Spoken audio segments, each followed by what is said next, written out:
Ce que nous venons de lire, une personne de la Bible que Dieu avait traité l'alliance avec lui et sa famille, cet homme s'appelait Abraham. Et parmi les alliances que Dieu avait traitées avec Abraham, il y avait l'alliance de rendre Abraham très riche. Dieu peut te rendre riche, mon ami.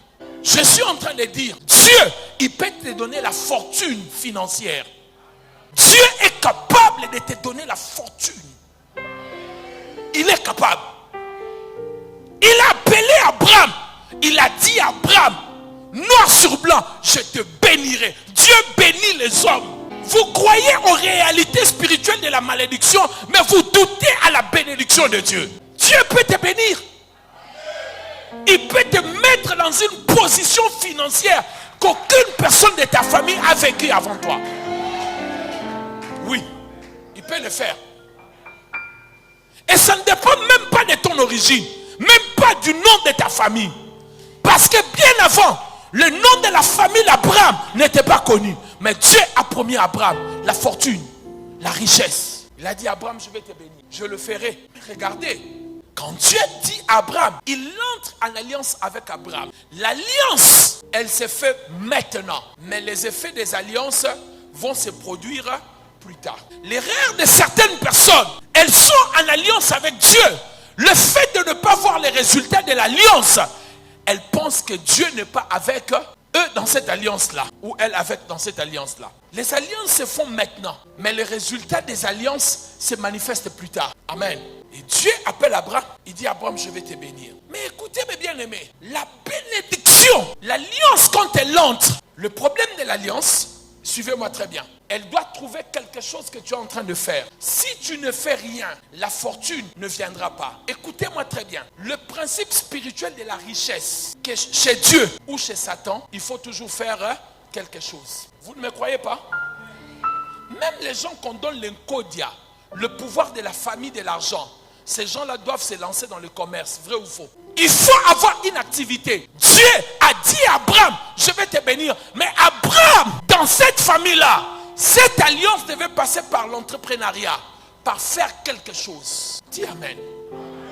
Vous savez que Dieu ne bénit jamais quelqu'un qui ne fait rien. En fait, la bénédiction a un problème. Elle se repose toujours sur une activité. Deutéronome 28, verset 8. Alors, lisons. 1, 2, 3. L'Éternel ordonnera à quoi? D'être avec toi dans tes greniers et dans... J'ordonnerai. C'est un ordre que je vais donner à la bénédiction d'être sur tes entreprises. Dis après moi entreprise. Maintenant, entreprise, c'est là, c'est d'où vient le mot entreprendre. Ce n'est pas forcément avoir une société, on a écrit déjà Brigitte Molato, ou on a déjà écrit Kyria Food. Non, on est en train de parler ici entreprise, ça veut dire entreprendre.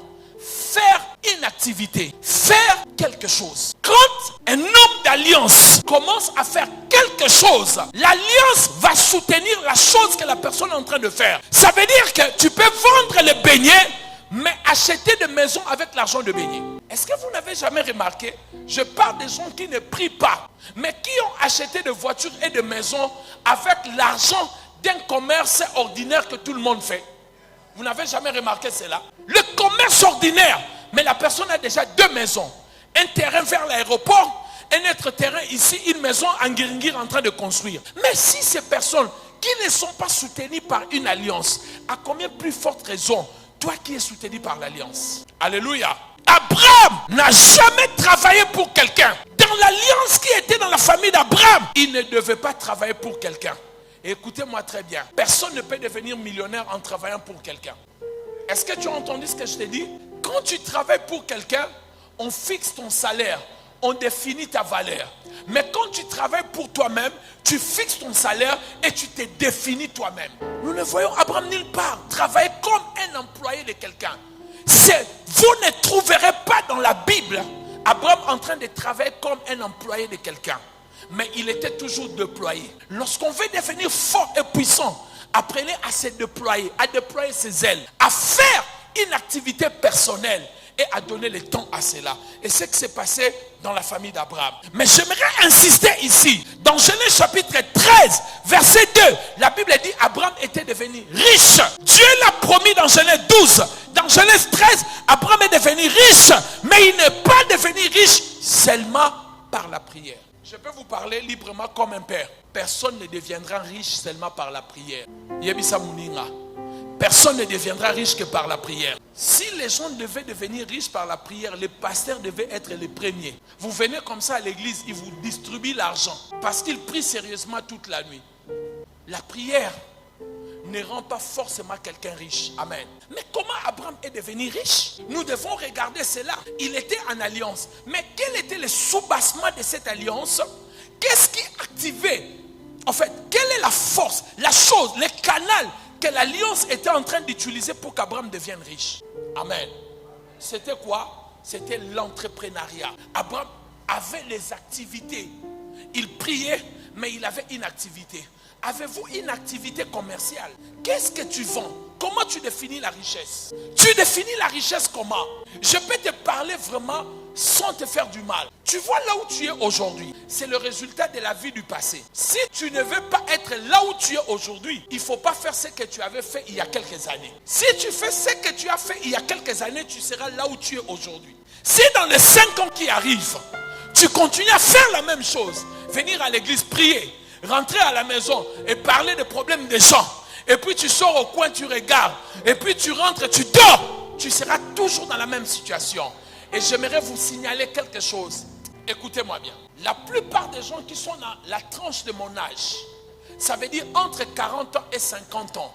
Je vais le dire calmement. La plupart des gens qui sont dans la tranche de mon âge, entre 40 ans et 50 ans, il vous reste, pour ceux qui sont faibles, il vous reste 20 ans ou 25 ans de vie. Pour Koufa. Sans effet, pasteur sans effet.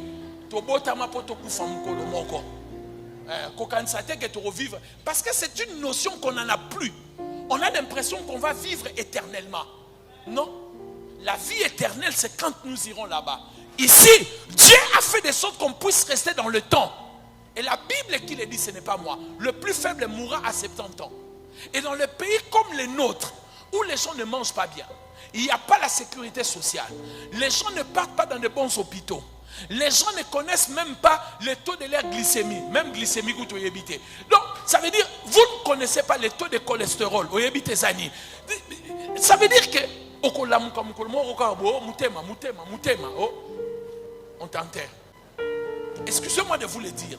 Alors je disais, pour les gens qui sont dans la tranche de mon âge, entre 40 ans et 50 ans, ça veut dire qu'il nous reste pratiquement, pour les gens qui sont faibles, ils vont mourir à 70 ans.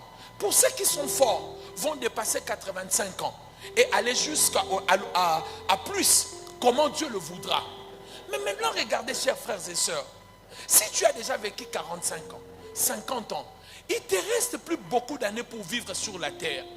Il faut réfléchir maintenant. Il faut prendre des décisions fermes maintenant. Il faut te décider.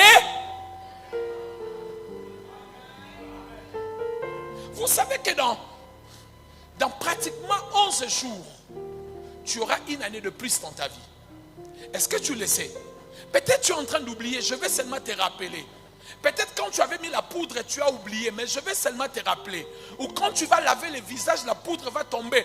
Que tu te rappelles, dans 11 jours, tu auras une année de plus.